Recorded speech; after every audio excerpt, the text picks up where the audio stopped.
Mission d'ici 19h. On va accueillir Ethan qui est avec nous en Bretagne. Salut Ethan. Salut tout le monde, comment ça va? Salut Ethan. Ça manquait de filles, ça fait plaisir qu'il y ait un nouveau garçon avec nous, décidément. Les filles, rejoignez-nous quand même, parce qu'on se sent un peu seul là. 01 42 30 10 10. Comment ça va Ethan? Alors ce match, pas terrible? Non, pas terrible. Je suis pas vraiment content de ce que le PSG a proposé. Alors oui, certes, l'arbitre a été très mauvais sur la rencontre, mais contrairement à ce que j'ai entendu sur pas mal de réseaux sociaux, dont Twitter, dont vous parliez à l'instant, c'est pas que à cause de l'arbitre que le match a été mauvais. Certes, sur Kylian Mbappé, il y a largement faute, et j'en passe encore avec Denis Apia et tout, mais je veux dire, faut pas trop non plus rejeter toute la faute sur l'arbitrage. Pour autant, il y a quand même un truc où je suis pas vraiment content, c'est le fait de sanctionner Marco Verratti et Leonardo pour leurs propos. Je veux dire, il n'y a pas d'atteinte personnelle à l'arbitre. Bon alors, les propos de Verratti sont assez vulgaires, c'est vrai, mais ceux de Leonardo sur l'extrait que vous avez montré en début d'émission, moi je vois pas où il y a une injure à l'arbitre, franchement. Alors de Romain, attendez, alors on va juste rappeler que effectivement, donc après les déclarations qu'on a mis tout à l'heure en début d'émission, il y a peut-être la commission qui va se réunir pour éventuellement sanctionner Marco Verratti et Leonardo, parce que en France, on ne critique pas les arbitres, encore moins publiquement. Aymeric.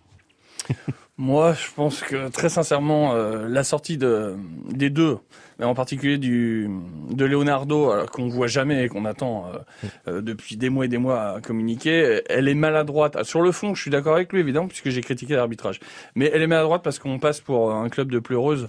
Il aurait pu faire ça dans la semaine de façon plus adroite, en critiquant l'arbitrage et en parlant des insuffisances de l'équipe sur ce match-là. Mais de le faire juste après le match, après une défaite, pour moi c'est maladroit. Ethan, vous voulez rajouter quelque chose? Complotiste quoi un peu.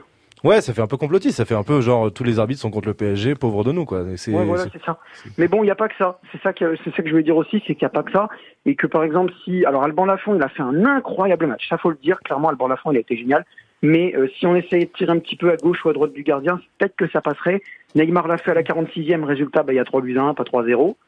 Et dernier point que je voulais aborder aussi, parce que j'ai vu ça sur Twitter, comme quand on avait fait un bon match. On se pose la question. On pose la question. On la pose là d'ailleurs. Moi, sur Twitter. Vous savez quoi, Ethan? Moi, je vous la pose. Par rapport à des amis à moi ou des gens que j'ai vus comme ça tweeter, désolé, mais quand on est mis 3-0 à la mi-temps, on ne fait pas un bon match. On peut tirer des enseignements d'une défaite, mais on ne fait pas un bon match. Merci Ethan, en tous les cas. Le propos est entendu. Il y a débat. Il peut rester Ethan, s'il veut. Et vous tous aussi, venez débattre, rentrez dans le débat aujourd'hui. On s'y intéresse avec Aymeric Le Menhir, notre invité, avec Romain Bédouc, bien sûr. Ethan qui est à Plouvorne. C'est dans quel département d'ailleurs, Ethan, Plouvorne? C'est le Calvados? Non, c'est le Finistère. Le Finistère, pardonnez-moi. Ça va pas de confondre le Calvados et le Finistère. Il faut toujours poser la question quand on sait pas. C'est en Normandie. C'est en Normandie et la Bretagne, voyons. Oula, C'était un test. Oh là là, je suis fatigué, moi. Oh là là, Marseille dans les Ardennes, Bordeaux en Isère, bien sûr, et Paris en Alsace. Restez avec nous, le temps de réviser ma géographie. Et pour l'instant, on est encore dans ce match face à Nantes ce week-end avec notre invité Aymeric Le Menhir et puis Ethan qui est toujours là au téléphone avec nous depuis Plouvorne. Oui, Ethan, parce que moi j'aimerais revenir sur quelque chose. Je me suis, en homme consciencieux, refait la première mi-temps du Paris Saint-Germain face à Nantes pour préparer l'émission. Il fait lui-même des compliments. Vaut mieux que ce soit moi, parce que si j'attends Cédric... Ça viendra. Et j'ai revu la première mi-temps. Et elle est bonne la première mi-temps du Paris Saint-Germain, mine de rien. Il y a 4 face à face. Il y a celui de Gay, celui de Mbappé, celui de Messi, celui de Neymar. Alors certes, il y a 3 buts encaissés, il y a 3-0, mais est-ce qu'on méritait véritablement de prendre 3-0 à la mi-temps, Ethan? Pour moi oui, parce que déjà premièrement les face à face, oui c'est vrai il y en a eu, mais comme j'ai dit tout à l'heure, ils sont tous sur Lafont, donc le gardien l'arrête. Donc alors après, que ce soit sur lui, c'est vrai qu'il fait quand même un très grand match comme je l'ai dit, mais pour moi, pourquoi on mérite de prendre 3-0? Tout simplement parce que sur les actions nantaises, de derrière, notamment Moses Simon. Je suis désolé, mais à chaque fois, il y a eu 3, 4, 5 occasions nantaises. À chaque fois, c'est un danger permanent sur les buts de Keylor Navas. Il y a Thilo Kehrer et Marquinhos qui interviennent juste devant la surface, pile au bon moment, parce que sinon ça fait situation méga dangereuse.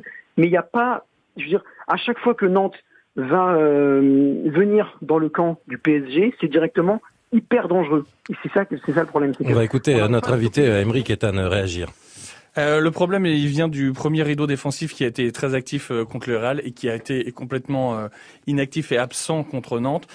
Pour moi, autant Pochettino a préparé son match contre le Real, là, Il l'a pas préparé, c'est pas possible parce que le danger nantais, il venait justement de Simons. Comment on peut ne pas identifier ça? Ils ont vraiment essayé d'aller sur le côté Kerrer, hein. Ça s'est vu. Bien sûr, mais pourquoi on va mettre Kerrer alors qu'on sait que le danger c'est un joueur rapide?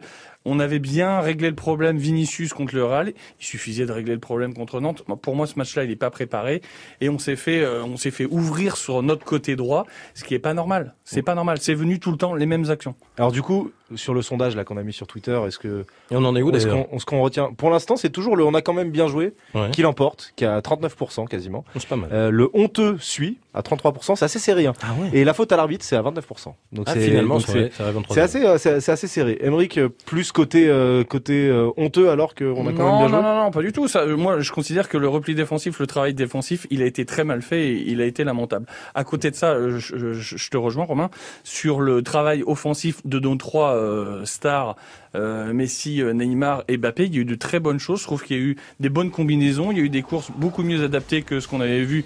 Ils ont joué que 8 ou 9 fois ensemble, hein, qu'on avait vu en première partie de saison. Il y a eu une passe décisive de Messi, un but de Neymar. Mbappé, il aurait quand même mis la misère, faut le reconnaître. Il y a quand même 9 face à face contre ce gardien. Alors oui, on manque d'efficacité et franchement, c'est vrai, Ethan a raison, on a tiré souvent sur le gardien, même s'il fait un grand match.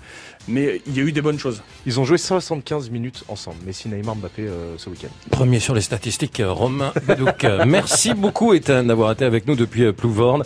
Passez une excellente soirée, Ethan. À très bientôt. Salut, Ethan. Est-ce que je peux ajouter quelque chose, les gars? Non, là, franchement, je suis désolé, Ethan, on n'a plus le temps. Non, il faut laisser la place un peu à tout le monde, Ethan, il n'y a pas de souci. Oui, tu reviens quand tu veux, mais... Salut. Ah, je suis embêté. Tu voulais dire quoi, Ethan? Dis-le-moi en 10 secondes. Je voulais juste dire vite fait que je suis d'accord avec Emeric sur la finition. Et c'est vrai que la combinaison Neymar-Mbappé, il y a eu quelque chose, c'est vrai. Mais c'est la finition, moi, qui me dérange. Voilà. Voilà, c'est dit. Merci, mon Ethan. À très bientôt. Ethan. Merci, et merci de nous écouter.